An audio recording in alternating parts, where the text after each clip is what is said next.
Mike Radich here, and I'm now joined on the phone by XFC Bantamweight James Gray. James, how are you? James, today I want to talk about your MMA career. I want to talk about past, present, and future. I want to talk about everything and anything that has to do with your MMA career. Let's go back to the beginning of your career. Now, is it true that you taught yourself Brazilian Jiu-Jitsu? Yes, sir. Yep, I began quest to learn some jiu-jitsu about 10 years ago, and I trained 3 months at a traditional academy, and then I was actually a gi jiu-jitsu school, and then dropped out. I just wasn't learning at the pace that I wanted to learn at, and, I'm a very creative guy, and I wanted to just study on my own, and since that point, then that last almost 10 years, I've been just teaching myself the game of jiu-jitsu. Mm-hmm. How exactly did you go about teaching yourself? How exactly were you able to do this? Did you go to seminars? Did you buy DVDs? Did you read books? Did you watch clips on the internet? Truly, most of it came down to just studying the greats. Like, I would just research who are, what people were at the pinnacle of the sport at the time, and stumbled upon, like, the Marcelo Garcias, the Jacares, Roger Gracie, the people that were really, at the top of the sport, and especially their no-gi game. And I would just watch their matches and try to figure out why they were making the decisions they were making, how were they effectively passing guards, why weren't these guys getting hit with the traditional submissions? Why would you not see Marcelo getting caught in arm bars? Why was his back control, citing like his match with Renzo Gracie? How did he keep his position so well? Like, what were the things he was doing? So I would just constantly study the game, watch the tapes over and over. When an opponent went for a certain escape, what was his response to it? What body positioning did they keep? Things like that. But basically, I would just study in a real match. So I like watching instructionals and stuff, but everything, when you break it down and say step by step, looks okay. So, I do this, and this. But that's not against a resisting opponent that knows the game. So I just kind of tried to watch the actual matches of the elite and took notice of, why were they succeeding? How was he controlling the people at the top level? How was he passing guards? And tons of people that I studied. But I just kind of tried to take the best parts that I could see from their game that would effectively work into my game. And I've always been a very, very visual learner. If I looked at something, I could usually make it happen on my end. Like, I see how he's putting his weight here. I see where his body positioning is. Let me try that. And then, just trial and error at that point. Like, wow, this works extremely well. But what about this? How do you deal with this problem? Or, what if the opponent presents this certain response? What's the correct answer? And sometimes I'm sure I went to something ridiculous. Said, well, what if I try this? And it didn't work out. And then I said, okay, that gives them my position. That gives them a sweep. That opens me up to the submission. We got to fix that. And then I just, constantly tried to innovate and study and, let those guys kind of steer the way. Mm-hmm. Now, whose style is your game closest to? Like, obviously when someone trains at a certain academy, they develop that style because that's what they're being taught. With you being self-taught and with you looking at all styles and looking at specific fighters and looking at how they do it and trying to add multiple styles into your game, whose style resembles you the most? Man, whose style would I closest? My game's kind of unique because, like you said, it's bits and pieces of everybody. Right. But if I had to pull one person, I think I grapple kind of similar. I mean, I am not saying that I'm at this man's level or anything of that sort, but like a Keenan Cornelius. Okay. Just a long, his length, even though he's in a much higher weight class, we're built very similar for our respective weight classes. And the way he plays a very active guard, works a lot of triangle chokes, a lot of arm bars, and constantly works his Kimura grip. His top passing is similar to mine. I really enjoy like the knee slicing, the step arounds. I would say Keenan Cornelius is probably the closest. When I watch someone grapple, I say, okay, that makes sense to me. Like the decisions he makes is usually what I would be looking to do as well. Okay, and you can say Keenan Cornelius. I put you on the spot there, so I don't think anyone will hear that and be like, oh, who's this guy? Thinking he's absolutely. I just put I'm you on the not spot. by any means saying that I'm Keenan Cornelius, but if I saw somebody grapple, it'd be close to his style. I used to think I grappled a lot like Ryan Hall until he turned into the 50-50 wizard of leg locks, and I don't play legs as much. I enjoy legs, but I tend to throw more, your traditional triangle, armbar, kimura, rear naked choke, guillotine. Oh, okay. Now, when you were going through the process of teaching yourself jiu-jitsu, who was helping you? Who were you training with? Who were you practicing these moves on that you were learning? Anybody that would give me the time of day.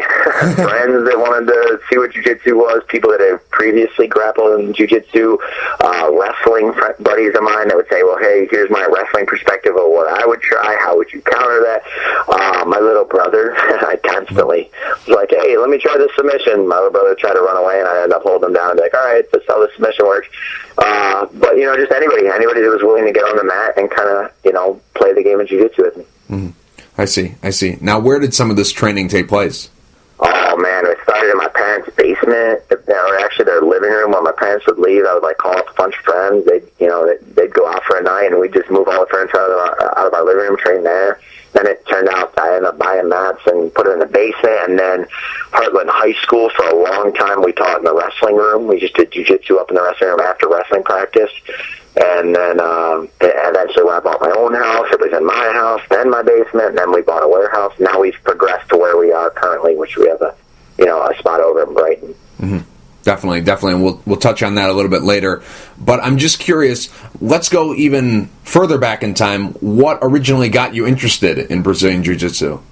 Well, I was actually talking to a kid in my AP physics class. We were like two nerds in physics talking about the UFC from the previous night. And I'd only ever done boxing work with my dad. He was in the Golden Glove circuit in Philadelphia, which is where I was born and raised. And I'd only ever seen boxing. I didn't really understand anything about the ground. And the gentleman I was talking to was just like, did you see the fight last night? And I was like, yeah, but, it was a lot on the ground. I didn't really like it. And he was like, oh, no, that's jiu-jitsu. That's what I do. And I'm saying, well, I don't think I'd ever fight that way. I don't really understand why you would try to take somebody to the ground when you could just, work some stand-up. And he just explained to me the effectiveness of jiu-jitsu. I didn't really believe him. I ended up rolling with him at Warrior Way, which is where I started. He choked me unconscious with a triangle. I thought it was like the coolest thing I'd ever seen in my entire life. And then, I just became obsessed with the sport after that point, because he was even smaller than me. I was only probably 130 pounds in high school at 5'8", and this kid, Mike Huang, was Asian kid, probably about 122 pounds, super skinny. Mm-hmm. And the way he was just able to, use leverage and technique really inspired me. And so, I said, wow, I got to figure this sport out. This stuff's amazing. Mm-hmm. How many years did this go on for? About 4 years of just nonstop, probably 6 to 7 days a week, a couple hours a day, whenever I could find time. About 4 years, and then I did my first MMA fight. And, slowly things progressed from there. But even my first 3-4 MMA fights, I didn't really do MMA that I thought I was going to be a fighter or anything like that. I actually... So this is a funny fact. I don't even think I've ever said this in an interview, but I don't even really like to fight. I don't enjoy it. It's kind of stressful, especially the day before. But I wanted, why learn a martial art that people claim is the most effective in the world and not test it under real circumstances was my point for getting into MMA. Because when you're doing jiu-jitsu, you're just playing a game. Jiu-jitsu is not fighting. It's just a game. I mean, so many.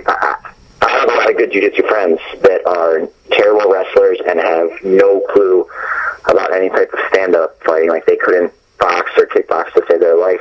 And in my mind, although I probably would agree that jiu-jitsu is the most effective martial art in the world, you're like a very limited martial artist. The idea of martial arts is being prepared for any situation or, being able to defend yourself. And then by only being a jiu-jitsu player, you're flat out saying that, well, hopefully my fight goes to the ground because that's the only place I'm skilled. And I kind of looked at myself in the mirror and said, well, you can't really be a good martial artist unless you kind of learn each aspect of the game, whether I like them as much or whether I ever will just try to stand in my fight. That was my idea of why I had to get into MMA was, let's find out how good you actually are under real circumstance, not just when you're playing a game. Mm-hmm, mm-hmm. How long were you training before you decided to put everything together and get into MMA? When did you decide to put everything together and start learning and embracing the other martial arts that make up this sport? That didn't actually happen until probably about 3-4 years ago. I stayed with training almost only mainly jiu-jitsu, and I would just kind of, start dabbling a little bit in boxing, kickboxing, find some people that, were known in those areas and work with them a little bit and kind of try to understand the concepts. But truly, I mean, even up to my fifth, sixth amateur fight, I was just a jiu-jitsu guy. Like, I walked in that ring, not like, I will not throw a jabber across. Right. I'm going to level change, attempt to get this fight to the ground, whether I have to pull guard or shoot, and, just play the jiu-jitsu game. And probably after my fifth or sixth fight, I started, studying, like you said, the other art. Started, I have to box more. I have to learn kickboxing. I got to figure out how to be a very good wrestler, because eventually I'm going to fight somebody that, you can't just go right out there and take down. It's easy to say, well, on the street, 90 or 95% of the fights go down. But in the cage, if you have a collegiate wrestler that does not want you to put them on the mat, it's a whole different story. Mm-hmm. So I really take pride in now studying the other arts just as much as jiu-jitsu. Mm-hmm. Now, when did you get the bug? Because I know you mentioned earlier that this wasn't really the plan. The plan wasn't really to ever become a fighter. When did the sport suck you in? And where you said, okay, now I wanna pursue this as a career? Yeah, I think the way that happened was I was just kind of, believe it or not, I think it's the one fight I lost. I took a fight, I weighed in at 29 pounds. I was supposed to weigh in at 135, but I came in underweight. I was like really little still. And my fight dropped out the night of the fight. At this point, I didn't even take it serious. I was out drinking the whole night before because I'm a young kid, 21 years old. And they said, well, hey, we got a replacement guy. He's 170. Would you like to fight him? I was like, yeah, sure, why not? So I fought him. I ended up losing that fight. And for some reason, that hit me like, man, why would you do anything half-assed? Like, you didn't really train for this fight at all. You just signed yourself up and said, hey, let's do this again. This is my fourth fight or whatever. And if maybe I'd have fought a guy my size, maybe I would have won again, and I wouldn't have learned my lesson. But you fought a guy that you should have beat. You didn't take this serious. Do you not take yourself serious? I kind of had to look in the mirror and say, okay, if you're going to do this, do it with conviction. Actually put your heart into this. Try your hardest and let's see what you can make of it. Otherwise, don't do it at all, because why would you go out, and be in a combat sport if you're not going to give it your all? And I took probably 9 months off fighting after that loss and just said, do you want to do this serious to myself? And then started training real hard, actually put in, some work into a training camp, got myself in the best shape I could be, worked my stand-up and my wrestling, and then said, okay, I'm going to give it one more shot. Let me see how far I can go with this if I take it serious, because I was already, I think, 3-1 or 4-1, just being like, whatever, I'll compete whenever on a day notice. And then started winning really, really successfully. And then I got a couple of fight offers against guys, that local amateur title holders and stuff like that. Right. That they said, this guy's one of the best in Michigan. He might go pro one day. And then, I'd fight these guys and beat them in, 45 seconds, 50 seconds, a minute. And then I started thinking, man, if I'm beating these guys that are known as being, that having a lot of potential and possibly being the people that may go on to the next level, what can I do if I really stay focused at this stuff? And then, it's just kind of progressed from there. And then as I've gotten older, I've looked at the sport a lot different. When I was young, it was literally just completely fun. My first, 6, 7 fights, it was just fun. I wasn't doing this to build a name. I wasn't doing this to, it was just fun. And nowadays I look at it like I could kind of do something special. I could reach a point in my life where I could influence a lot of people in a very positive manner, and I could maybe help a lot of people, make a lot of other people feel good, because martial arts is just, it kind of done a lot for my soul. It's just made me feel good throughout the day. I like the interactions I have with people. I have good people in my life. And if I can progress that to a point where I can affect a lot of lives and really, kind of show people this sport that's changed my life so much, then I really feel like, it'd make it all worthwhile. So it gave me that feeling, and you're like, man, maybe I found my calling. When people talk about that, I never really believed in fate or destiny or anything like that. Right. But I started to believe that, maybe I really found an avenue through which I can inspire a lot of people. And that just, once you have a feeling like that, like, man, maybe I can change a lot of people's lives. Mm-hmm. Then it gives you a power that you kind of know what you're fighting for instead of just doing it because it's fun. If you don't take that fight and have the outcome of that fight happen, are you still fighting? Probably not. I honestly don't think so. I don't think if I would have even think I would have kept fighting because I was at the point where it was just fun. It was just something I did in my teenage years. I mean, before I quit my job, I was making $70,000 a year working for a GM company, and I decided, you know what, like that, I'm so drawn to this sport, I'm going to leave my job and take this wild chance at opening a building and trying to just teach martial arts because it makes me feel so good and I can affect other people and help them out. But if I would have just, won a couple more fights and then quit, it would have just been a part of my teenage life that I really enjoyed. It was fun. I might tell some stories about it, like, oh, yeah, back when I was young, I did this. But, I would probably just be the guy that sits behind a desk all day and, goes to work and comes home and, is there anything more to life type deal? This is just what I do. I make money and then maybe I enjoy the weekend. Mm-hmm. Now, the first time I ever heard of you, because I'm from Michigan like you, I'm from the Detroit area. Oh, very cool. That's awesome. Yeah. So the first time I ever heard of you, you fought a guy by the name of Joel Chapman, and he was destroying everybody in this area. And you took him out in the first round at 1 minute and 46 seconds, and then I was like, all right, who is this guy? Another fight you had was against Chad Kuhn, and at the time, I know right now he's fallen a little bit of hard times, he's struggling a little bit, but at the time he was one of the top amateurs in the state, and you defeated him in 33 seconds. What do you remember about those fights? Yeah, those were actually the two fights I was referring to when I kind of, when I came back newly invigorated with a new kind of fire burning inside and said, I'm going to see what I can do with this. Mm-hmm. I remember hearing the same thing about Joel Chapman. Pretty much everybody told me, like, he's got almost 20 amateur fights at the time. I had, I think, 5 or 6, and they're like, this guy's crushing everybody. He's submitting people. I remember I don't really like looking at my opponents because it makes me kind of get a little nervous. I don't like thinking about their game. I just have to think about my game. So I don't really watch tape on anybody. I just fight my fight. But I remember I was like, all right, who is this Joel Chapman guy? And I typed it into YouTube, and the first thing that comes up is this kid hitting a flying armbar at XCC in, like, I don't know, 20 seconds. So he'd be like, jump back, through the armbar, and tap this kid out. And I remember just going, wow, well, I'll find out now if I'm at the level that I believe I'm at, and and we'll see if I'm ready for this test. And then I remember fighting him, and I took his belt from him, and, he's a great fighter.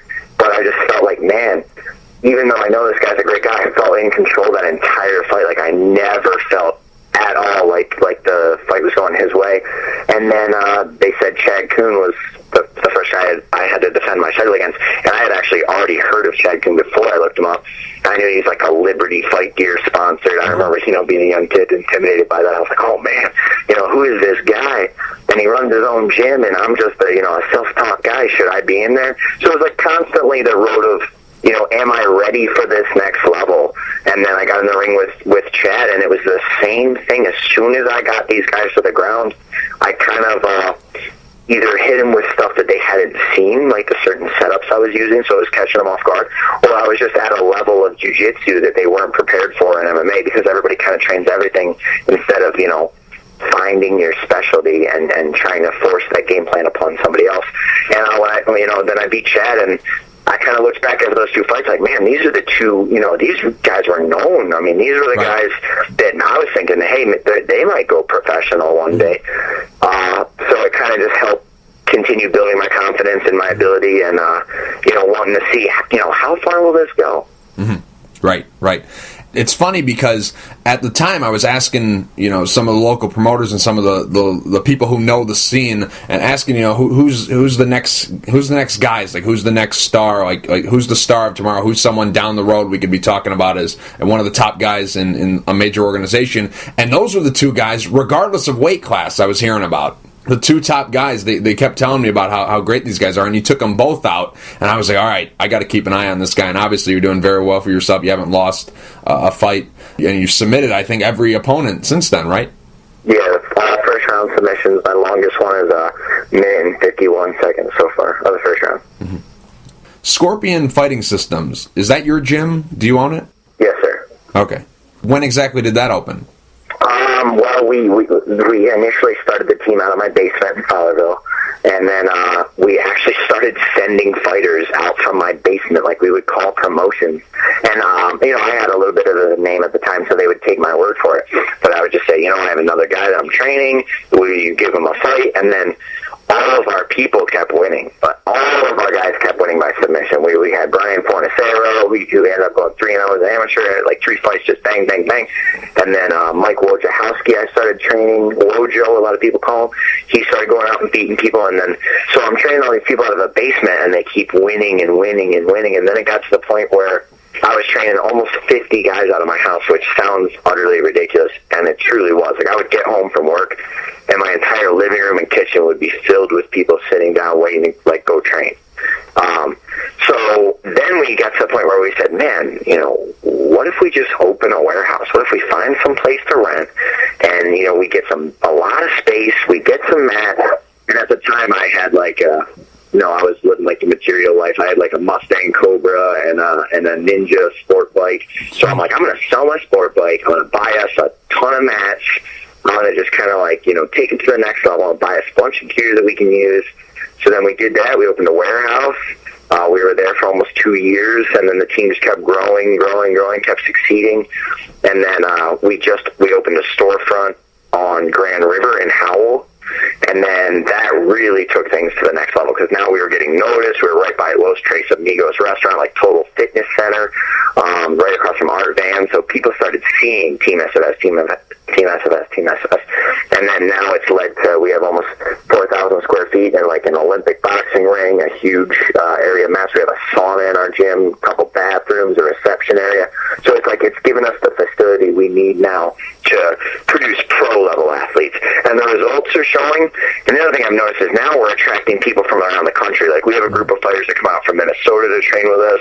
We have a girl that flew up from Louisiana who just fought for Invicta. And let me tell you what, this girl will be a world champion. Mark my words, remember the name Andrea Lee. Yeah. I just cornered her at her last Invicta fight.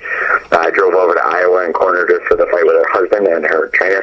And this girl is a monster. She fights Roxanne Modafari on the next Invicta. Yeah. And she'll be a world champ. But she comes out, does like a week training with us. So we've been able to like kind of spread our sphere of influence to a larger scene now, and people have been able to come in and actually see what our program's all about. And it's just been, really helping boost us to that next level. Mm-hmm.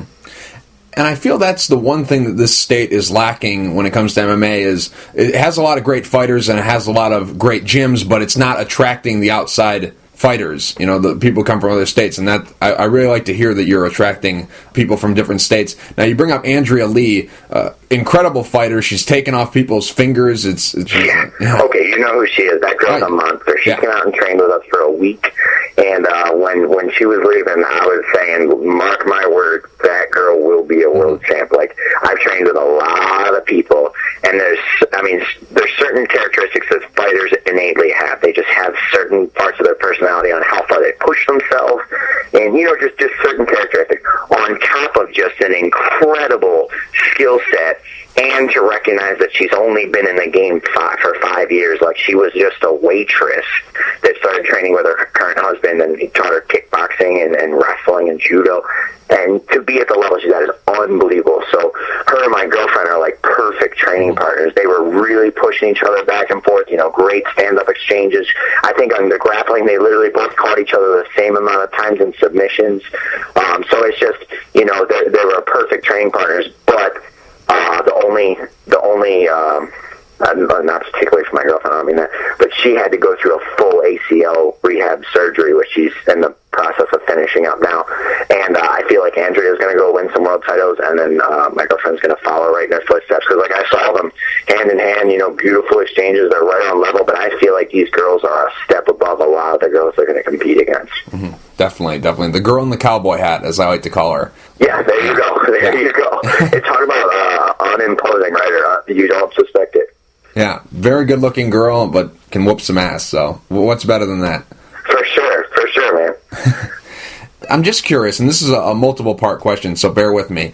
You have a number of goals when you started your pro career. You listed up a number of goals. I'm going to read the goals off to you, and then I want you to tell me why these are your goals, and also when exactly did you set these goals for yourself. The first goal was to fight in Brazil. Obviously, you accomplished that one. We'll get into that a little bit later. But first goal was to fight in Brazil. Second, fight in Japan. Third, win a world title. Fourth, coach a student to win a world title, and 5, have your team nationally recognized as a hot spot for elite mixed martial arts.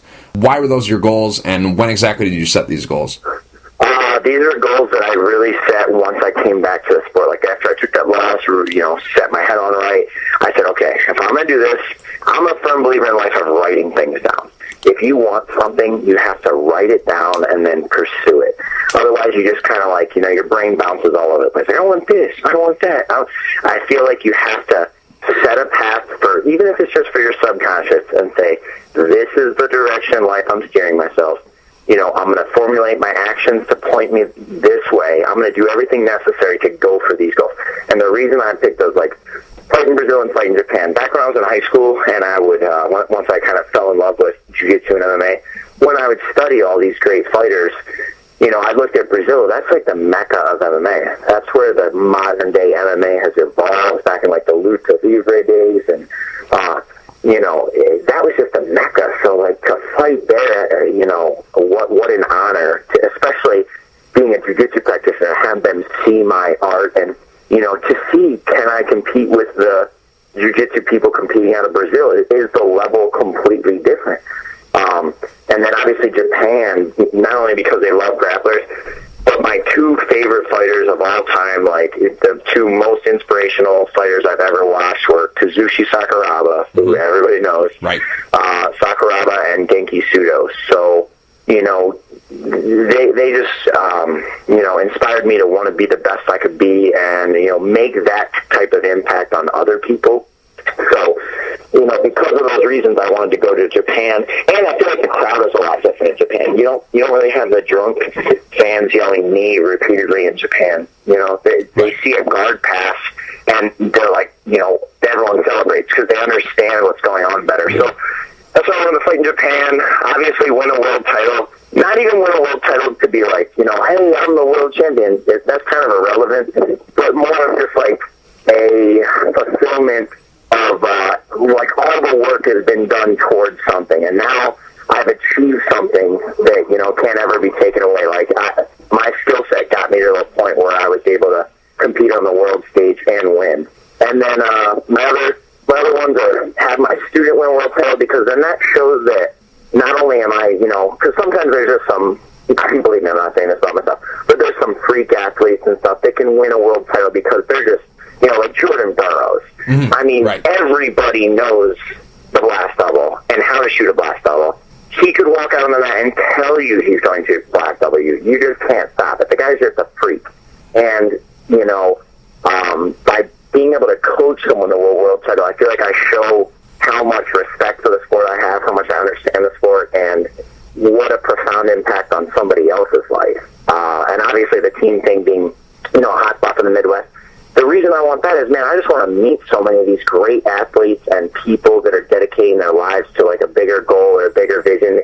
I found that the most driven and, usually the most genuine people are these people that are chasing down their dreams and their goals just like I am, and they're just great to be around and hear their stories and their backgrounds. So if I was, if I had a place that was sought after for elite training and people were coming out and working with me, like, some of the fighters we have now from other states, it's just, what an honor that people want to take time out of their life to come and visit my academy and, and take in what I have to say. And it would just be, it would be great. Mm-hmm. Just curious, who are some of your coaches? Obviously, a big part of your career is that you're self-taught, but who corners you for your fights and who coaches you when you're getting ready for your fights? 2 of my students, well, generally one of my students is the guy that always corners me and kind of just like bounces ideas off me and reflects things back. His name is Brian Fornicero.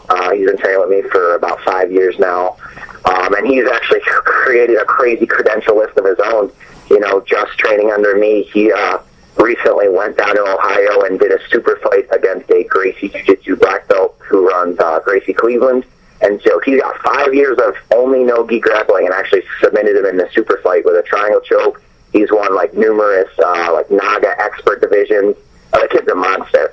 But he'll corner me for my fights, warm me up, wrap my hands, and it's just somebody that he's my original student out here, so he kind of knows all my strengths and what I play best, and how my mind is before fights. So I kind of use that as a tool. And then the other people that have always had my back, even if I don't train with them as often as I'd like to, is like Tim Paul.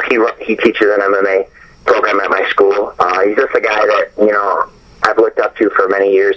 Back when I was an amateur, he was one of the elite amateurs in Michigan, and he ended up going professional. And watching him do it and kind of fulfill, part of his dream, I was like, man, I can do this. I can follow what Tim's doing. And, I look up to him a lot as being a good person and a great fighter. And now he's just kind of lives the married life and comes in and teaches at my academies just on Wednesdays for 1 hour. But he was a big, role model to me. And then the only two people that I would say truly coach me at my academy would be Steve Wedekemper, which a lot of people don't know who he is, but he's, in my opinion, like probably one of the baddest dudes in all of Michigan. He's an unbelievable striker. He's a pilot for Spirit Airlines, so he flies all around the country, and we'll train with Vanderlei's gym, go out to Greg Jackson's, go to Mark Delacrotti, and just kind of take in all their information, and and just kind of brings it back and says, hey, here's my perspective on what we should adjust or what you need to do better. And anything the guy says, I just try to take to heart and make the changes in my game. Mm-hmm. Earlier, you brought up your girlfriend, professional fighter Amanda Bobby Cooper. I'm just curious, what are the pros and what are the cons to having a girlfriend who fights? Well, my girlfriend is constantly nagging. No, I'm just kidding. She's actually sitting right next to me, so I want to start with that. Okay. But she, it's great. The pros of it, obviously, is you're with somebody that understands the sport and understands the hours that go into it and the dedication and it's basically an obsession. Like, it's funny to use that word, but to compete at an elite level in this sport, you have to be obsessed with it. You have to, almost be consumed by it. And, she kind of understands that, and she sees why I do what I do and why I spend so many hours and, why I chose this lifestyle, because she's on the same path, so it makes sense. Whereas if I was dating someone that wasn't in the sport, they would just think, man, why don't you do something else? Is that, why would you watch fighting videos when you're not at the gym? Because when you're at the gym, all you do is train. So those are the pros. You're obviously on the same path. You can support each other. You understand the ups and downs. And then the cons of it, it's actually extremely hard to be a boyfriend and a coach, because a coach just, although it's constructive criticism, you have to constantly point out areas that need improvement, and you don't kind of settle for anything less than hard work and what they deserve of themselves. And as a boyfriend, I'm supposed to be the guy that just says, it's okay. You don't have to work any harder. You've done enough. And as a coach, I'm going, no, forget that. You've got to make that slip sharper, and then your body shot, your weight distribution needs to be better, or your triangle, you're not getting your hips up enough. And, sometimes she'll kind of take it personal versus, just taking it as coaching advice. And obviously sparring is pretty much out of the question some days. It's just, it's hard to see somebody you care about punch you in the head, is what she always tells me, but me betting against she hits me full force, and Right. I just have to take it. Right. Now, you're 3-0 as a pro, 3 first-round submissions. I'm just curious, someone would look at that record and go, this guy's had 3 really easy fights. So, what's been your toughest fight to date of these 3 pro fights that you've had?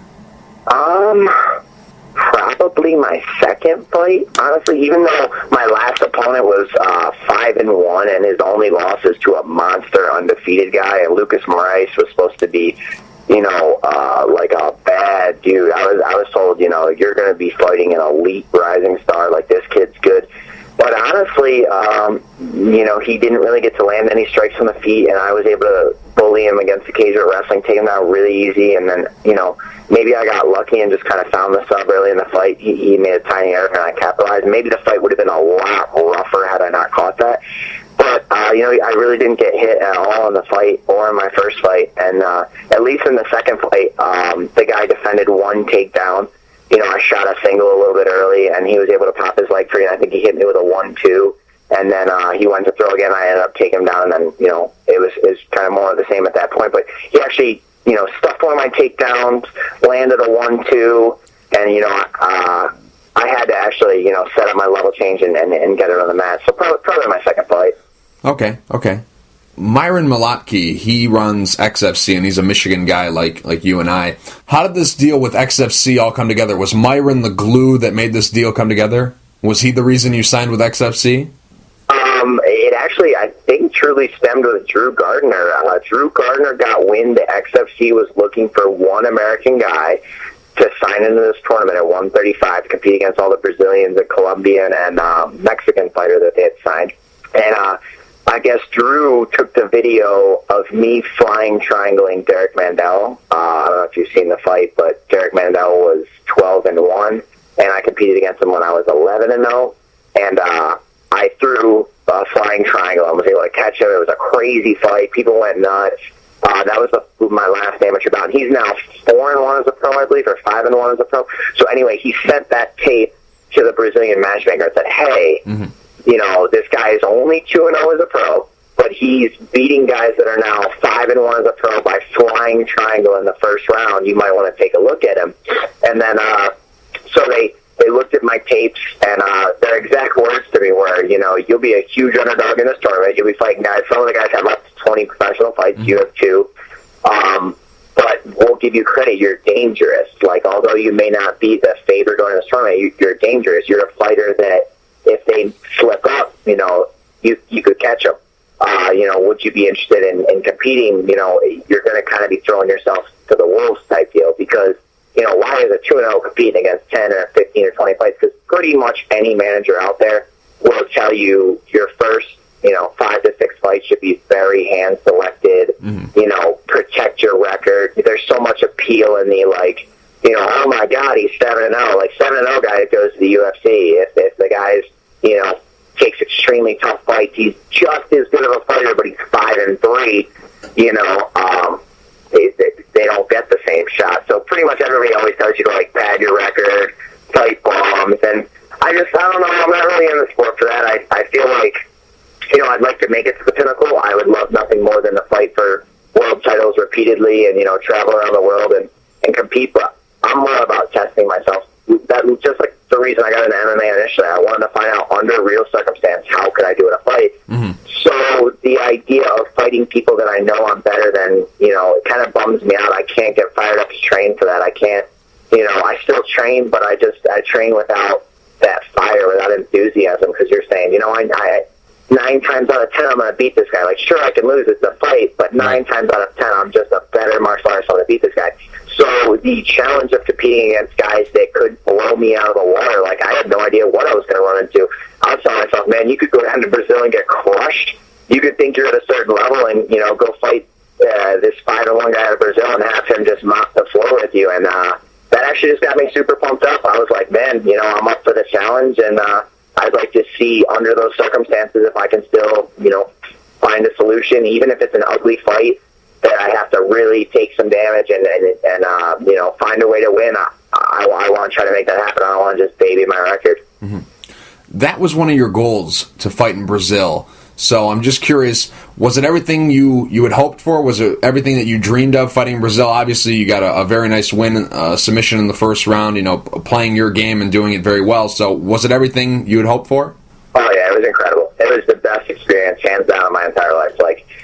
Just landing in the other country, I'm like a little kid at Christmas. We got the hotel room, me and Brian, and everybody from America had just pushed in my head, you need to be careful. Brazil, there's a lot of corruption. You could get shot, you could get mugged. And the first thing I did is I just put myself in the hotel room and just left and just walked through the city. And just, I noticed, I walked around, I found the mall, I was trying to talk to people, I tried to learn some Portuguese. And what I noticed is, man, if you smile at people, they smile back at you. If you are friendly with them, even if they don't understand you, they're friendly with you. People are just people. So me, I just had the time of my life. I just walked all around, took in all the sights I possibly could. Tried to see the culture as much as possible while I was down there, and then fighting in front of the fans. I'll try to give you a summary and not just run on about it. Right. But immediately after I fought, when I first walked out, the Brazilian fans booed me, which I was kind of expecting. Right. I'm an American guy. I'm fighting there. One of basically hometown Brazilians. They cheered for him. All right, the crowd was loud. So I win the fight. And it's like dead silent when I put him to sleep with the triangle choke. Mm-hmm. And then the fans started celebrating, and they started really, like, kind of applauding the fight. And then after that, I got out of the ring, and I'm running around, I'm celebrating. I'm probably acting like a madman because I was so excited. Right. I saw this one little kid standing right above, like, there's the stadium seating area, and then there's, like, you know, a rail, and you have to jump over, and then there's seats that go up. This little kid's got his fist up in the air and wanted to take a picture with me, and I'm like, oh, yeah, I'm going to go take a picture with this little kid. That's awesome. Mm-hmm. So I climb up over the rail, jump over, and this security guard comes over. He's yelling at me in Portuguese, but I can't understand anything he's saying, so I'm just trying to be like, okay, picture, you know. And so I take a picture with this little kid, and then I swear, the moment that flash went off, tons of people. I probably took 75 to 100 pictures. People started coming out of the crowd, coming right up there, you know, putting their arm around me, putting their fist up. They just wanted to wait in line to take a picture with me, and that was such an unbelievable experience. Like, man, these people want to be a part of what I'm doing. They were, you know, they liked my fight. They were, you know, they want to just come over and take a picture with me, and to me, it was, I felt so honored to do that. So, you know, the Brazilian fans were great, and after the fight, one of the Brazilian fighters and a few of his friends took me and Brian out on the town. We went out and got food at like 3 a.m. We walked around Brazil. It was amazing, man. The hospitality we were shown, and, you know, there's true martial artists down there. They appreciate the sport. So the people that, you know, are talented and technical, they appreciate that. Mm-hmm.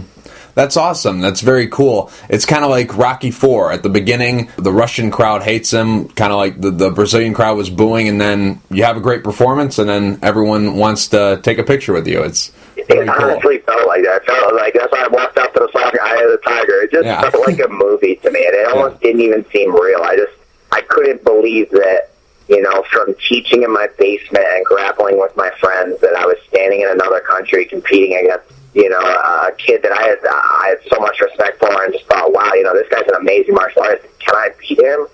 You know, it was the best experience of my life. Mm-hmm. Now, I'm just curious, are you signed with XFC? Do you have a long-term deal, or are you just signed for this tournament? Just for the tournament. The deal was, hey, fight in this tournament, 8-man tournament, 3 fights for the 135 XFC world title. If you win this tournament, then we'll present you a full contract. We'll come up with our terms. We'll figure out how many fights we're going to sign you for. But basically, it was like, you know, we'll sign you on board for the tournament, but, you know, you lose your first fight, maybe we'll bring you back, maybe we won't. It was kind of just an up-in-the-air thing. It wasn't there was no type of guarantees. Okay, I see. Now, I was under the impression that the second round of this tournament was going to be taking place in December. Their next card, XFC I-8. Yeah. But I looked up the card, and you're not fighting on that card, and none of the bantamweights that are in this tournament with you are fighting on this card. Have they told you when the next round of this tournament is going to be? Yeah, we know the date and everything, and I can't go into too many details yet, but hopefully I don't get in trouble for saying it. Okay. I don't think I will. But on the very kind of mild, like, not to go into too many things, they have a broadcaster sign that is going into place as of the first of the new year that will, you know, just give a ton more exposure, and, you know, how am I going to say this? Just they have a new deal in the works that, as long as everything goes through smooth, is going to let tons more people see the competition. And since we're in the middle of the bantamweight tournament, we're bumping it back to right after so that everyone's able to see it. Oh. That's as much as I can say without sounding ridiculous. Okay. I see. Now, last question before I let you go, and I really appreciate you being so generous with your time. I know we've gone very long at this, but I really appreciate it. Man. Last question here. We know your long-term goals, but short-term goals, like, you know, with 2014 winding down and 2015 on the horizon, what's your short-term goals? What are you hoping to get done in 2015? Just next year, you know, win the XFC Bantamweight tournament, get signed up promotion for a longer, steadier time, and then, you know, just keep my team moving forward. We're over 10 professional fighters that train with me now. You know, and most of them have been built. Our team logo is from the ground up, but most of our guys came in with, you know, maybe just a wrestling background, and now they've evolved into professional fighters. They've, you know, one of the things I kind of take pride at SFS is we're not just a gym that a bunch of great fighters have come together in one spot and we train together, and that's like our idea of the team, and that's how, you know, we're succeeding. succeeding. Our gym has literally taken people who have never done martial arts or have only had one background and turned them into professional athletes that can compete across the country.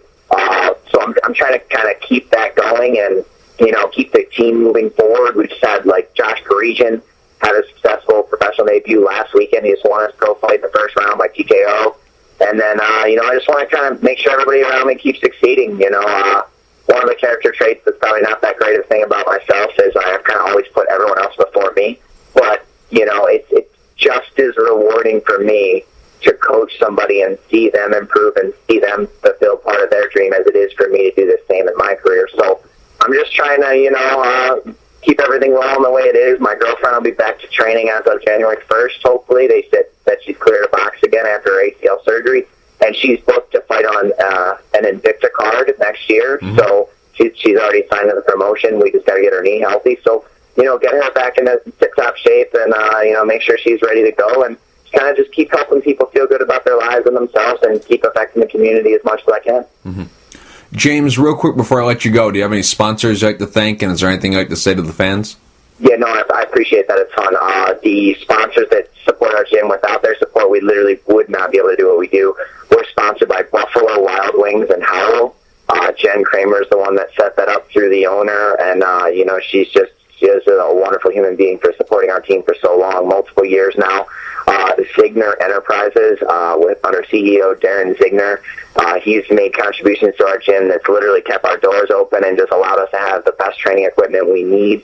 And, we've even sponsored fighters with it where we've allowed fighters to train for periods of time for free when they couldn't afford it. And that's been thanks to Darren Zigner. We need to thank Steel Tattoo under the owner Bradley Bennett. They supported our team and allowed us just to keep going to the next level. And they do artwork for our fighters at reduced rates, and they're incredibly passionate about what they do, the same way we are about martial arts. So you can see it in their designs. If you check out Steel Tattoo. I gotta thank Bite Me mouth guards. They supplied my mouth guard for my last competition. It was the best mouth guard I've ever competed in. I didn't even notice I had a mouth guard in, which was kind of amazing. Because normally you're constantly like, I can't breathe as well and everything. So check out Bite Me mouth guards. There's Shy Lesnar Photography. She does all of our team's photo shoots. She's filmed some of our team events. She's just a wonderful person. Shirley is just as genuine as they come. Super friendly, and her passion shows through her pictures. So Shy Lesnar Photography and the Ford National UAW under VP Vice President Jimmy Settles. This is the second year that they've supported our program, and it's just been an absolute blessing to have them on board with us. They make a donation to our school that allows us to bring kids in and allow kids to train and adults to train, and it just keeps everything moving forward. So we've been supported by so many people. It's unbelievable. And to go on just a tiny bit further about my personal sponsors, my next fight is also being sponsored by Howard Fiddler. He's a doctor that works a ton in the women's MMA community. I actually met him because he sponsors my girlfriend, and then he started sponsoring me as well with Ion X. It's bands for wellness. But Howard Fiddler is just an excellent person. He's constantly helped us out. He's always there if you need to talk to him. He's a guy that he'll jump on a plane and fly out to your fight just to make sure that you're relaxed backstage. And you don't find many people in the world like that. And then we're sponsored by XFCL, which is a fight league here in Michigan. Conrad Locke is the matchmaker. He said, hey, I want to show Michigan MMA some love, and, I'm going to support you guys. So he bought my banner, my next fight walkout banner, which was created by Jeff Styles Design. He bought my walkout banner, and I have a huge walkout banner that kind of gives props to Genki Sudo that says, we are all one. And then James the Phenom Gray, and it has all the countries in the background, all of our sponsors. And these people have just been, just an absolute blessing, They kind of see my vision and see the goals and see the effect I'm trying to have on the people around me, and they support it. And, I'm eternally grateful. I'll never be able to thank them enough, for what they've done. James, thank you for taking the time to talk. I really appreciate it. Not a problem. You have a great day.